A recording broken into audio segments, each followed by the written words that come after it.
Bismillahirrahmanirrahim. Assalamualaikum warahmatullahi wabarakatuh. Waalaikumsalam warahmatullahi wabarakatuh. Bismillahirrahmanirrahim. Innalhamdalillah nahmadu wa nasta'inu wa nastaghfiruh wa na'udzubillahi min syururi anfusina wa min sayyiati a'malina. May yahdihillahu fala mudhillalah wa may yudlil fala hadiyalah. Asyhadu alla ilaha illallah wahdahu la syarikalah wa asyhadu anna Muhammadan abduhu wa rasuluh. Rabbi shrah li sadri wa yassir li amri wahlul 'uqdatam min lisani yafqahu qawli. Amma ba'd. Alhamdulillahirabbil alamin. Puji syukur tentunya kita panjatkan kehadirat Allah Subhanahu wa taala karena pada kesempatan hari ini kita dipertemukan kembali di kelas 6B untuk sama-sama kembali kita lanjutkan pelajaran bahasa Indonesia, yang mana kita sudah ada di penghujung buku tema 2. Kita masih ada satu buku lagi untuk kita selesaikan sebelum nantinya kita PTS ya.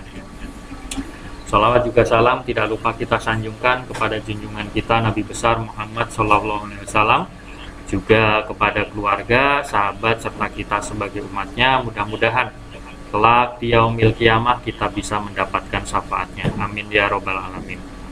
Langsung saja teman-teman yang ada di rumah maupun yang ada di sekolah, kita buka bukunya halaman 158.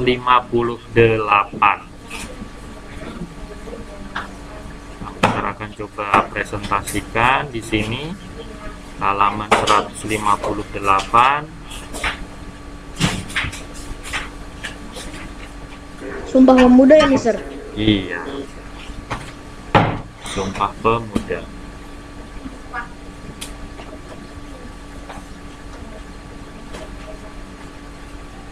Kelihatan ya? Oke, sebentar Mister cari halaman 158. Ini kemarin sudah 47. Nah, yang ini pembelajaran yang keempat di tema yang kedua. Langsung saja kita mulai. Di pertemuan awal kita sudah mempelajari tentang kalimat efektif. Sudah beberapa kali kita bahas kalimat efektif. Nah, kalimat efektif di sini dijelaskan kembali adalah kalimat yang singkat, padat, dan dapat menyampaikan pesan dan dapat dipahami secara efektif. Itu kalimat efektif. Singkat, padat, pesannya utuh tersampaikan, tidak multitafsir atau tidak bermakna ganda. Itu namanya kalimat efektif. Kemarin kita sudah mencari kalimat efektif yang ada di bacaan, kemudian melakukan pembenarannya, yang salah dibetulkan. Nah, kalimat efektif punya ciri-ciri yaitu ketepatan pemilihan kata atau diksi, bentuk katanya, pola kalimatnya. Kalau kalimat efektif itu biasanya pola kalimatnya itu menggunakan SPOK. Subjek, predikat, objek, dan keterangan. Nah, berikutnya contoh kalimat tidak efektif. Ini ngulang kembali ya. Saudara-saudara, pertemuan itu telah merenggut nyawa para nenek yang sudah tua. Ini nggak efektif. Nenek itu kan sudah tua, nggak perlu dijelaskan kembali. Sini ada keterangan sudah tuanya. Kalau namanya nenek itu pasti sudah tua, makanya ini tidak efektif. Kemudian para bayi yang masih kecil, kalau bayi itu ya masih kecil, nggak perlu dijelaskan dengan kata masih kecil. Nah, itu tidak efektif seperti itu. Jadi kalau kalimat efektifnya bagaimana? Saudara-saudara, pertemuan itu telah merenggut nyawa para nenek dan para bayi, itu saja. Selanjutnya kata yang ditebalkan adalah kata yang tidak efektif karena nih di sini dijelaskan nenek sudah pasti tua, bayi juga sudah pasti kecil. Jadi tidak perlu dijelaskan kembali. Kemudian kita langsung ke bacaan. Ini Sumpah Pemuda. Teks Sumpah Pemuda itu isinya ini yang ada di kotak titik-titik ini. Kalau upacara biasanya ini suka dibacakan. Namanya sumpah ya, isinya sumpah. Sumpah yang diucapkan oleh para pemuda. Isinya, kami putra dan putri Indonesia mengaku bertumpah darah satu tanah air Indonesia. Yang kedua, kami putra dan putri Indonesia mengaku berbangsa satu bangsa Indonesia. Di sini tumpah darah tanah air Indonesia. Kemudian sumpah yang ketiga, isinya, kami putra-putri Indonesia menjunjung tinggi bahasa persatuan bahasa Indonesia. Zaman waktu itu, sumpah ini diucapkan untuk apa? Untuk mempersatukan para pemuda yang pada waktu itu terdiri dari beberapa, ada yang Java, ada yang Ambon, macam-macam ya. Nah, kemudian mereka menyetujui untuk Sumpah Pemuda ini. Kemudian tanggal 28 Oktober 1928 merupakan hari bersejarah bagi bangsa Indonesia karena pada hari itu muncul gagasan tentang tekad pemuda yang ingin bersatu dalam kesatuan Indonesia. Tekad itu dipelopori oleh para pemuda yang sedang mengikuti Kongres Pemuda yang kedua. Tekad itu dituangkan dalam Sumpah Pemuda mengikrarkan satu tanah air, satu bangsa, dan satu bahasa. Panitia Kongres Pemuda kedua dibentuk tanggal 12 Agustus 1928 dengan Ketua Sugondo Joyopuspito. Kongres Pemuda kedua diselenggarakan 27 sampai 28 Oktober 1928. Kongres dihadiri perwakilan organisasi pemuda dari seluruh Indonesia. Selain itu, hadir pula tokoh-tokoh politik seperti Soekarno, Tan Malaka, kemudian yang beranggotakan Kostrad, dan para pendidik. Dalam Kongres Pemuda II ini, keinginan untuk membentuk negara sendiri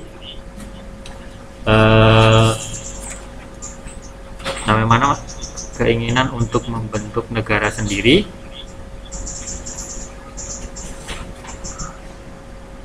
ini ya, semakin kuat. Suasana kebangsaan tidak bisa dibendung lagi. Akhirnya tanggal 28 Oktober 1928 dibacakan keputusan hasil Kongres Pemuda yang kedua berupa Ikrar Sumpah Pemuda tadi isinya. Kemudian keputusan penting pada Kongres Pemuda yang kedua tanggal 27 sampai 28 itu Ikrar Sumpah Pemuda tadi yang dibacakan oleh para pemuda tanggal 28 Oktober. Makanya tanggal ini diperingati sebagai Hari Sumpah Pemuda. Kemudian menetapkan lagu Indonesia Raya ciptaan W.R. Supratman sebagai lagu kebangsaan. Jadi ada beberapa keputusan penting pada kongres tersebut. Kemudian yang ketiga, menetapkan bendera merah putih sebagai lambang negara Indonesia. Dan sampai sekarang keputusan itu masih dipakai, tidak berubah. Lagu kebangsaan kita tetap Indonesia Raya, bendera kita tetap merah putih.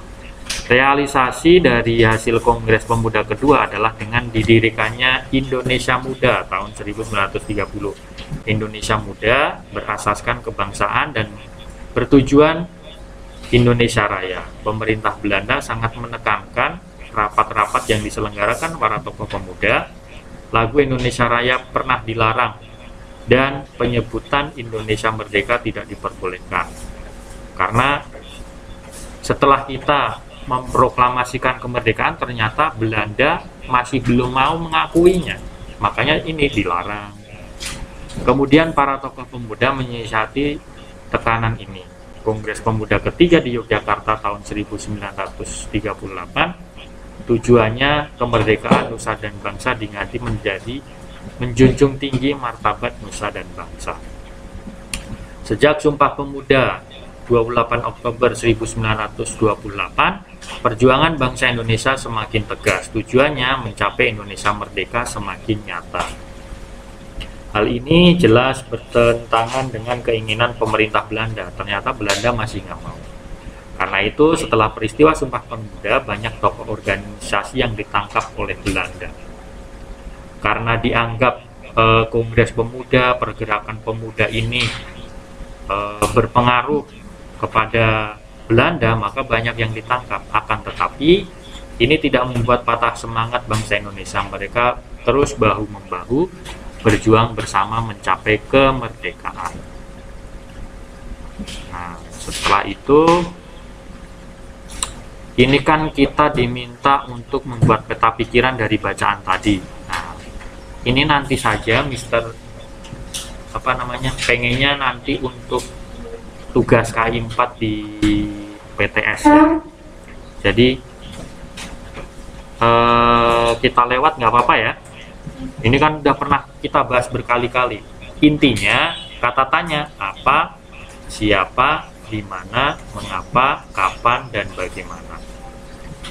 Apa untuk menanyakan sesuatu, di mana untuk menanyakan tempat, kapan untuk menanyakan waktu, siapa untuk menanyakan nama orang atau orang, mengapa untuk menanyakan alasan, bagaimana bisa untuk menanyakan kabar atau cara. Kita langsung ke ini biar cepat. Nah, ini pembahasan terakhir. Peristiwa Merah Putih di Manado 14 Februari 1946. Yang di rumah silahkan perhatikan, yang di sekolah bisa perhatikan bukunya atau di layar monitor. Mister akan bacakan. Pada tanggal 17 Agustus 1945, bendera merah putih berkibar di Sulawesi Utara. Sekutu yang masuk ke Sulawesi Utara dipimpin oleh tentara Australia. Setibanya di Manado, mereka langsung melarang rakyat mengibarkan bendera merah putih. Pada akhir tahun 1945, tentara Australia meninggalkan Sulawesi Utara. Mereka menyerahkan kekuasaan kepada Nika atau Belanda. Sama aja ya, Belanda dengan Nika. Pasukan Nika mulai bertindak sewenang-wenang. Hal itu membuat para pemuda membentuk Pasukan Pemuda Indonesia atau PPI. Lalu pada dini hari tanggal 14 Februari 1946, PPI menyerbu kedudukan Nika di Taling. Tanpa senjata, mereka mampu membebaskan para pejuang yang ditawan oleh Nika. Bahkan mereka sempat menawan Komandan Nika beserta pasukannya. Pada hari itu juga, secara spontan, para pejuang mengambil bendera yang disimpan di pos penjagaan. Mereka merobek warna birunya dan mengibarkan sebagai bendera merah putih. Bendera Belanda kan merah, putih, biru. Nah, dirobek birunya jadi merah putih. Kemudian para pejuang lain mengikuti tindakan itu sehingga merah putih berkibar di Tangsi Taling. Peristiwa itulah yang disebut dengan peristiwa merah putih di Manado. Sama yang kayak di Surabaya. Cuman kalau di Surabaya pas ngerobek bendera putihnya, naik ke tiang bendera, ditembak. Akhirnya dia gantung ke birunya, terobek jadi bendera merah putih. Selanjutnya, pada pertemuan lalu kita sudah belajar tentang kalimat efektif. Nah, lagi-lagi kalimat efektif. Intinya, Mister singkat-singkat saja. Intinya kalimat efektif itu kalimat yang singkat, padat, dan dapat menyampaikan pesan. Serta dapat dipahami secara efektif, artinya tidak bermakna ganda atau maknanya tidak multitafsir. Kemudian kita juga kemarin sudah belajar kata baku. Kata baku adalah kata yang sesuai dengan pedoman ejaan bahasa Indonesia atau PUEBI. Yang semana PUEBI itu sesuai dengan EYD, ejaan yang disempurnakan. Kalau mau nyari kata baku adanya di sini, KBBI, Kamus Besar Bahasa Indonesia. Jadi di situ tempatnya kata baku sama kata, ya kalau KBBI isinya kata baku sama artinya. Nah, Gunakanlah pengetahuanmu tentang kalimat efektif dan kosakata baku untuk pembelajaran hari ini. Setelah mendengarkan teks yang semangat persatuan, temukanlah peristiwa penting tentang semangat persatuan. Nah, ini peta pikiran lagi. Mister rasa ini nggak usah, daripada banyak terjadi pengulangan. Intinya untuk peta pikiran itu adalah cara belajar yang dibuat sedemikian rupa sehingga kita lebih mudah menghafal. Misalnya dari peristiwa Manado tadi, kita buat di sini. Di mana peristiwa Manado terjadi, nah, bisa dicari menggunakan informasinya menggunakan kata di mana. Terus apa, siapa, kita belajarnya sebenarnya lebih enak kalau menggunakan peta pikiran seperti ini. Kita sudah pernah membuat beberapa kali. Nah, rencana Mister nanti di PTS, tugas K4-nya juga membuat peta pikiran. Ada teks bacaan yang ditampilkan, silahkan buat dalam bentuk teks peta pikiran. Nah, Mister ingin ke sini. Nah, kosakata baku, kita diminta untuk mencari artinya. Kita sering mendengar kata-kata ini, tapi mungkin artinya kita belum tahu secara keseluruhan. Ada di halaman berapa itu ya? Ya? Nah, makanya itu yang akan kita bahas. Kalau nanti teman-teman sudah tahu artinya, yang di rumah maupun yang di sekolah, boleh silahkan menyebutkan. Kita mulai dari kata pejuang ya. Yang nomor 1, pejuang. Kemarin kan yang dibahas di sini tentang perjuangan. Tapi apa itu arti kata pejuang? Kita diminta untuk mencari kosakatanya. Ada yang tahu arti kata pejuang?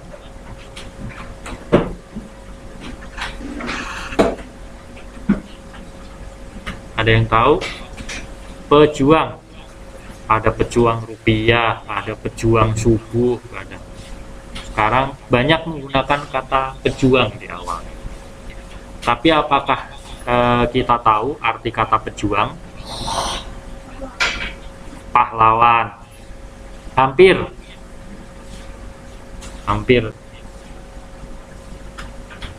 Yang di rumah ada yang tahu arti kata pejuang? Pejuang itu tindakannya apa orangnya? Orangnya, bukan tindakannya. Kalau tindakannya perjuang, nah ini berarti orang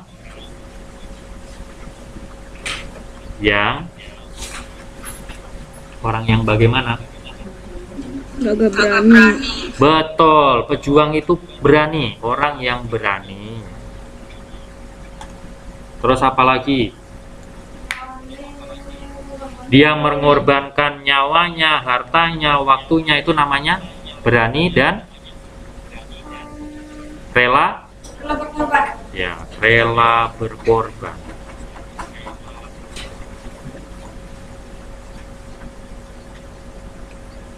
Tapi untuk membela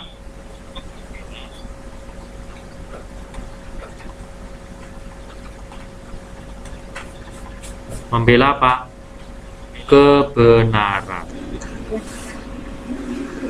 Bukan berani rela berkorban membela yang tidak benar, tapi kalau pejuang itu pasti membela kebenaran.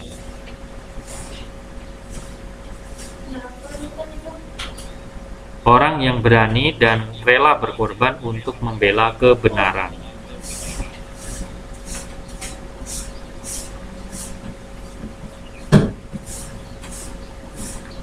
Coba buat satu kalimatnya untuk membela kebenaran. Coba dibuat satu kalimatnya.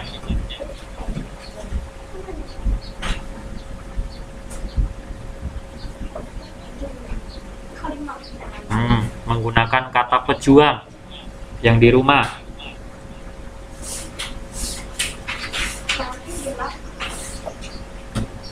Buat satu kalimat singkat boleh, tapi ada kata pejuangnya.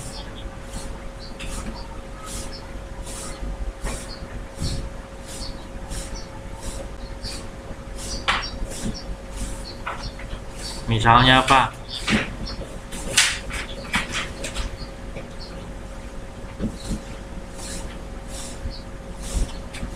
Siapa pejuang kemerdekaan Indonesia? Ya, boleh, itu kalimatannya. Boleh, tapi bentuknya kan sudah kalimat. Tadi temanmu ada yang siapa? Waalaikumsalam.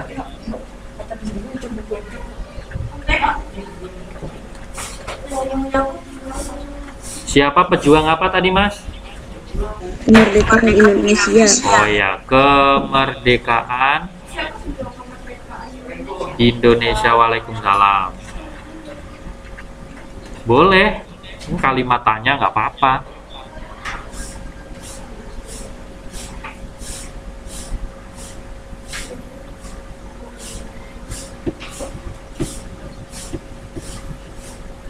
Tapi jawabannya luas ini, karena kan pejuang kemerdekaan Indonesia ada banyak.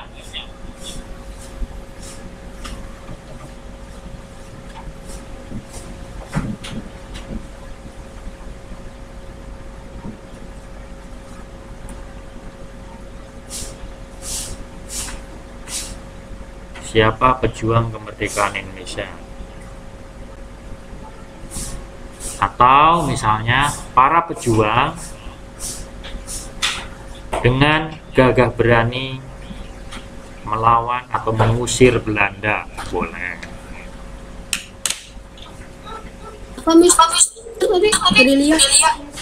Gerilya belum, kita masih di pejuang. Nah, sekarang yang kedua, gerilya. Yang udah Mister Lingkar ini udah. Sekarang gerilya. Kemarin kalau nggak salah pada saat kita membahas Jenderal Sudirman, Mister sudah pernah sampaikan gerilya itu apa, atau perang gerilya. Ya, teman kamu, salah satu teman kamu masih ingat, gerilya itu adalah perang secara sembunyi-sembunyi.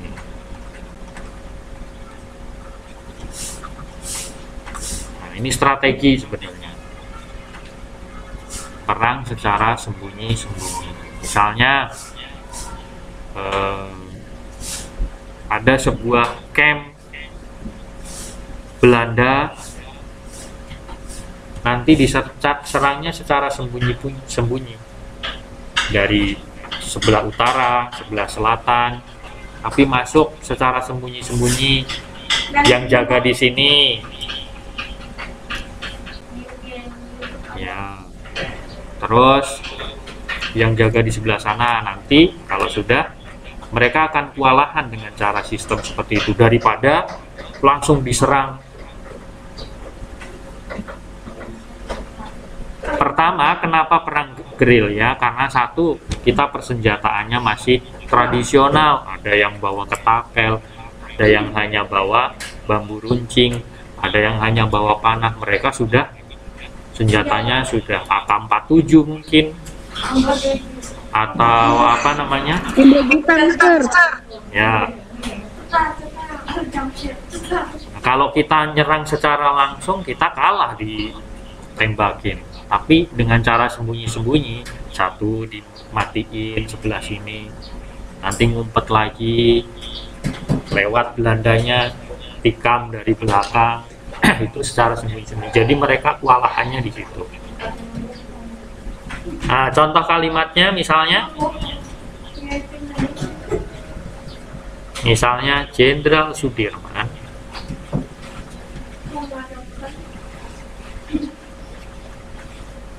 memimpin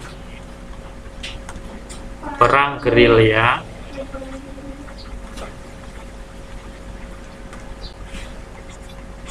dalam keadaan sakit.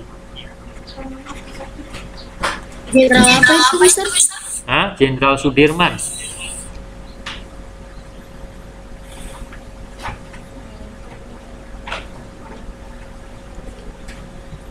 Jenderal Sudirman memimpin perang dalam keadaan sakit.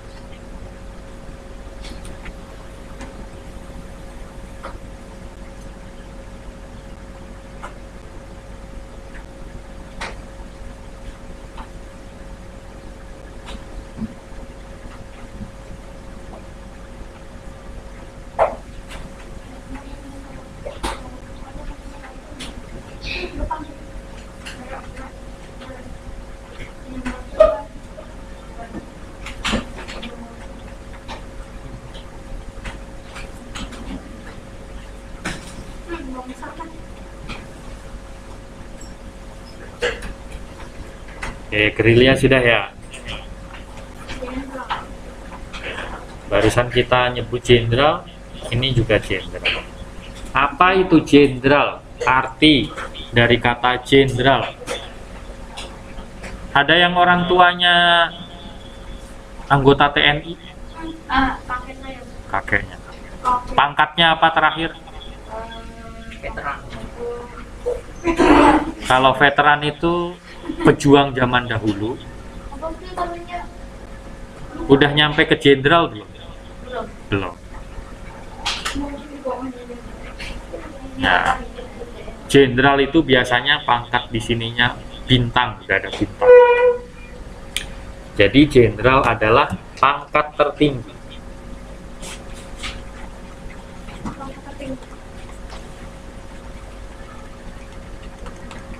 Pangkat tertinggi perwira TNI.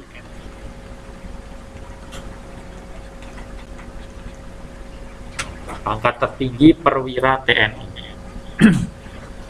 Ada tamtama, ada bintara, ada perwira. Tamtama itu paling bawah, bintara itu menengah, perwira tinggi. Nah, kalau kamu mau langsung jadi perwira, pangkat tertinggi perwira TNI. Kalau kamu pengen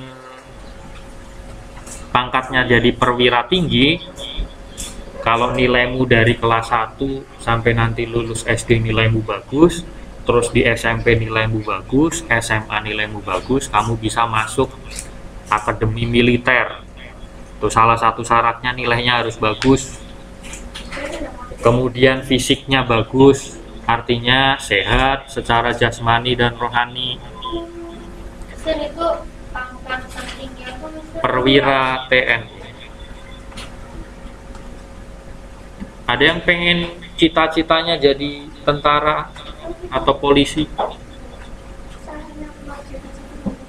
Mister dulu cita-citanya TNI tapi nggak kesampaian, jadinya guru malah.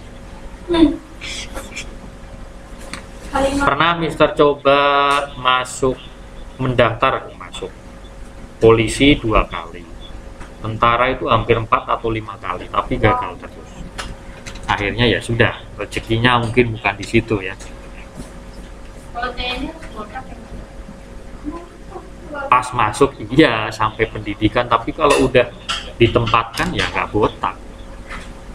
Tapi mereka memang tradisinya rambutnya cepat kayak gini nih, pendek, nggak ada tentara yang panjang. Kalau polisi intel mungkin masih ada yang panjang, bahkan ada yang pakai anting polisi itu, tapi yang bareskrim atau reserse atau intel, karena memang dia untuk penyamaran. Kalau mau nangkep bandar narkoba, mau nangkep ini, kalau pakai pakaian polisi seperti biaya ketahuan, bandarnya kabur. Nah, coba buat kalimat menggunakan kata jenderal.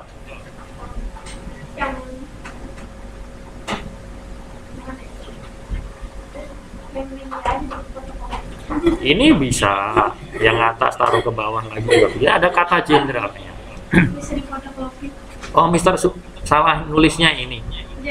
Ini nggak baku ya, yang baku jenderal. Nah, tolong diperbaiki.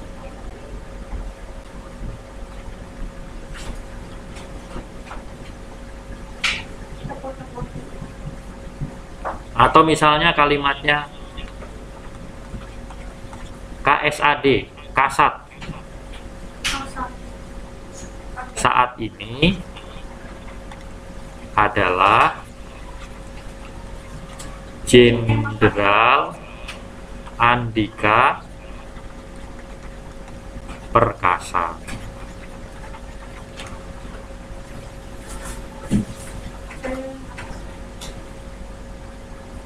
Kasat itu Kepala Satuan Angkatan Darat.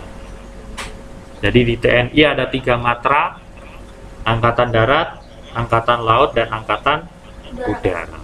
Di mana Angkatan Darat dipimpin oleh Jenderal Andika Perkasa saat ini. Kalau Angkatan Laut, Laksamana Yudo Margono. Kalau Angkatan Udara, Mister Lupa.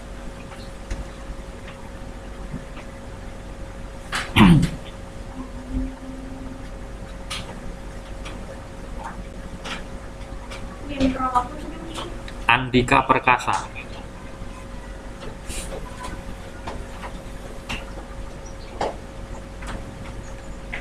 Oh ya, untuk menjadi jenderal itu di sininya bintangnya 4. Itu udah paling tinggi. Jadi sebelum bintang 4, bintang 1-nya namanya Brigadir Jenderal, itu bintang 1. Kemudian kalau bintang 2 namanya Mayor Jenderal. Kalau bintang 3 namanya Letnan Jenderal. Kalau bintang 4 Jenderal.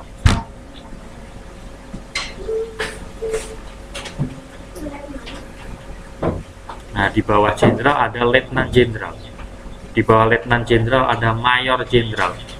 Itu Di bawah Mayor Andika Perkasa. ini Andika Perkasa. Tulisannya bagus banget sampai nggak kebaca.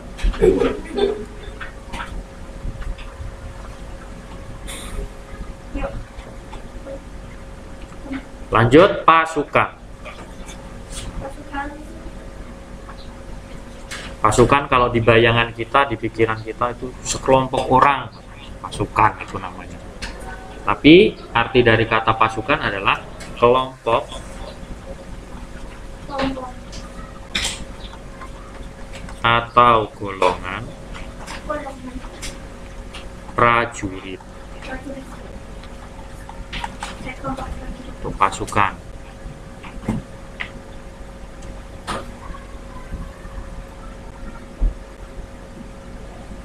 Contoh kalimatnya misalnya TNI mengirimkan pasukan Garuda ke Lebanon. Jadi yang dikirimkan sekelompok atau golongan prajurit.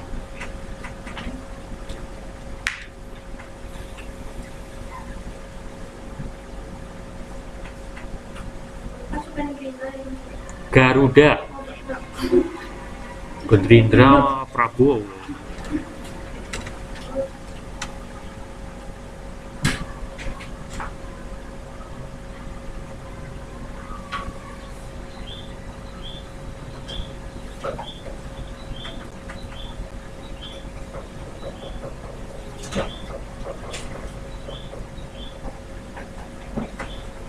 Kok kepencet?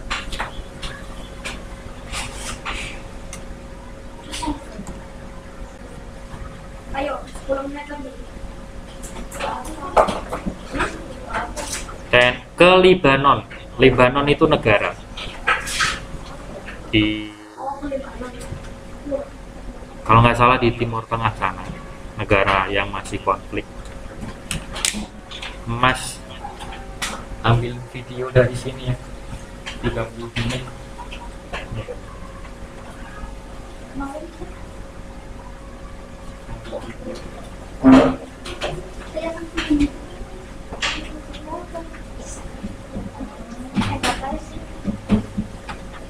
Dari sini. Yuk.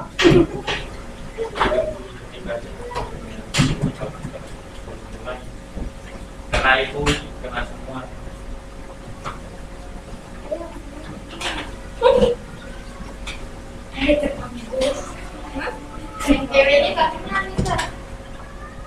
Ya,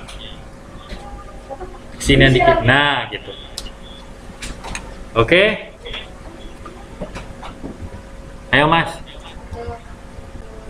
Oke, baik. Yang berikutnya, kata terakhir adalah aktivitas. Nah, ini sering kita jumpai dalam kehidupan sehari-hari. Tapi apa arti kata dari aktivitas? Pekerjaan. Kegiatan. Kegiatan, betul. Kegiatan sehari-hari.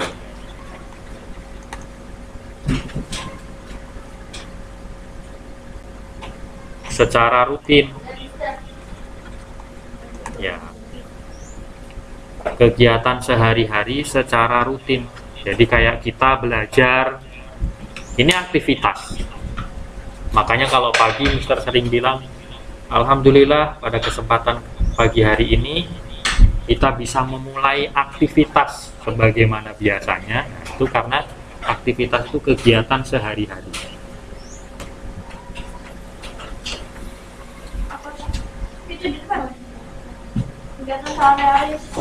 Kegiatan sehari-hari secara rutin. Kalau contoh kalimatnya, misalnya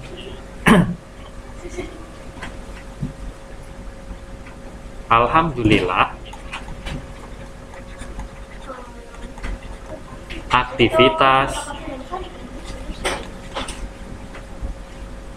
PTM hari ini lancar. PTM itu apa? Pembelajaran tatap muka. Ya, ada pembelajaran PTMT, pembelajaran tatap muka terbatas. Nah, itu beberapa kosakata atau istilah-istilah berikut dengan arti beserta dengan contohnya.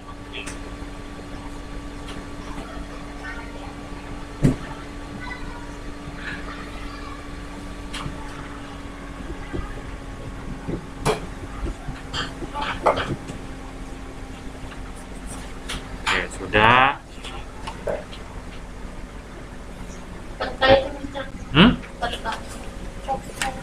PTM.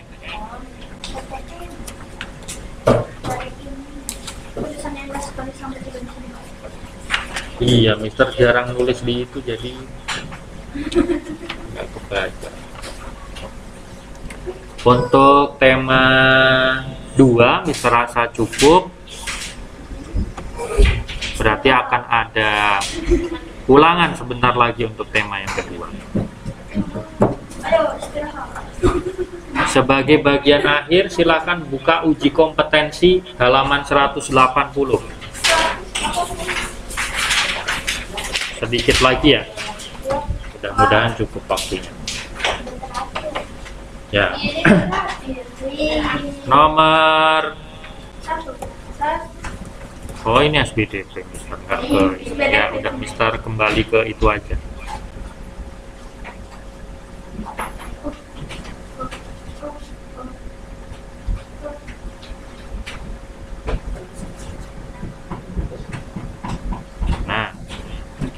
Silakan uji kompetensi halaman 180 kita bahas bareng-bareng.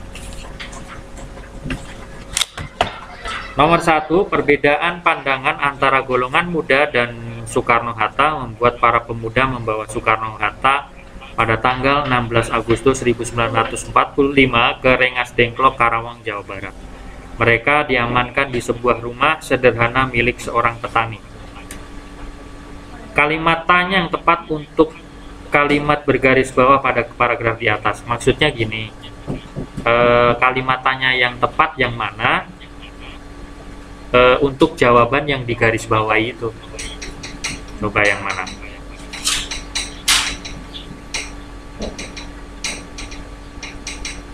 Yang Apakah A, yang A, Mister. B, C, atau D? Yang A. Betul, yang A.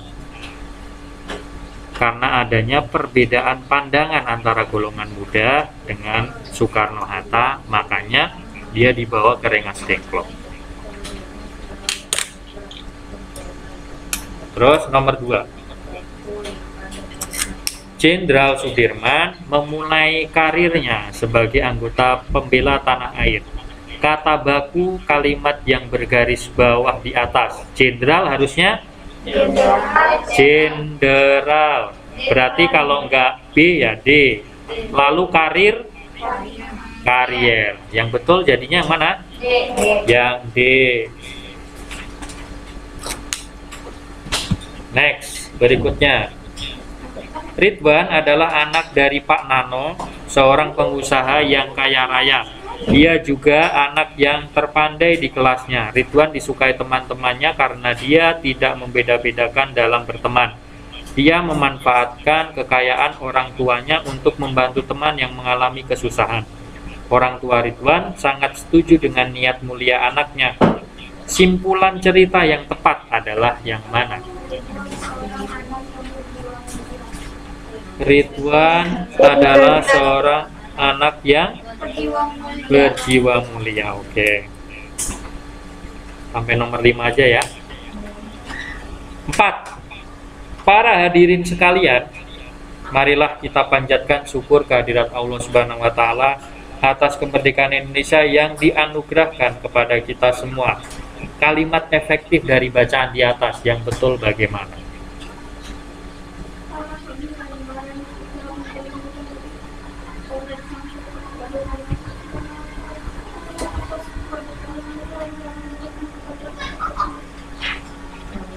Yang betul? Nah, coba yang selektif, coba yang betul yang mana? Di situ para hadirin sekalian. Kalau sudah para hadirin sekaliannya nggak usah. Nah, di sini ada jawaban B sama jawaban C. Tapi perlu kita lihat kembali di bagian akhir atas kemerdekaan Indonesia yang dianugerahkan kepada kita semua. Kalau kita aja nggak usah pakai semua. Jadi yang betul yang C. Nomor 5 terakhir, laporan itu harus ditulis dengan sistematis, yang baik dan benar. Kata baku yang tepat untuk kata bergaris bawah adalah sistematis, yang benar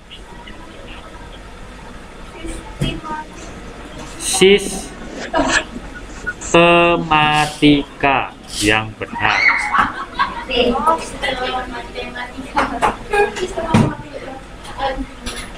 Sebentar, mohon maaf. Antara A dan C nih, laporan itu harus ditulis dengan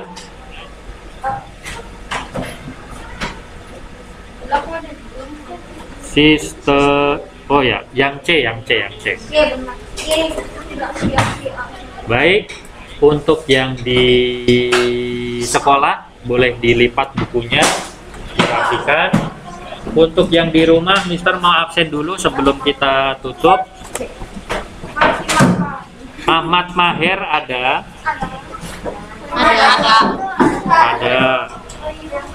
Alfat Emir ada. Alia Hafsah. Oke, Alia Hafsah ada. Hadir. Terus Aryo Raisa ada. Oke, terima kasih. Dava Isbani ada. Berikutnya Firja Raja hadir. Hazel Atala hadir.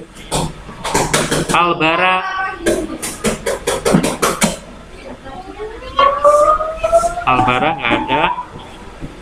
Kansa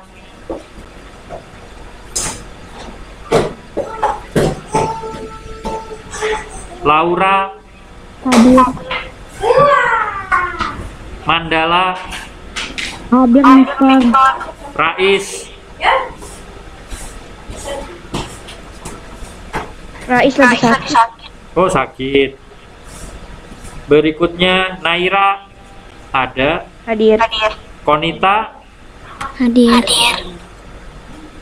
Rizky Haris Tadi ada nggak Rizky Aris? Syakira ada. Royan ada. Baik, terima kasih teman-teman. Karena waktunya juga sudah habis, kita akhiri dengan membaca hamdalah. Alhamdulillahirabbil alamin. Dari Mister cukupkan sekian. Wabillahi taufik wal hidayah. Wassalamualaikum warahmatullahi wabarakatuh.